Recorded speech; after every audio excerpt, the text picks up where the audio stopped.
साफ नीली झील में एक नन्ही सी मछली रहती थी।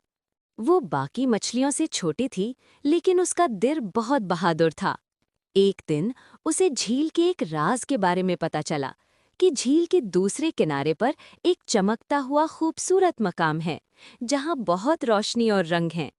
सब मछलियां डर गईं और बोलीं, वहां जाना खतरनाक है, रास्ते में तेज पानी और बड़े पत्थर हैं। लेकिन नन्ही मछली ने हिम्मत की और अपना सफर शुरू कर दिया। रास्ते में उसे तेज पानी का सामना हुआ। वो बहने लगी, मगर उसने खुद को संभाला।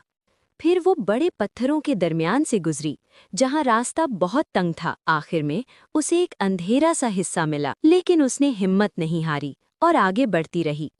अचानक वो एक रोशन जगह पर पहुंच गई। पानी चमक रहा था, रंग बरंगी रोशनी हर तरफ फैल रही थी। वो खुशी से बोली, यही तो मेरा ख्वाब था।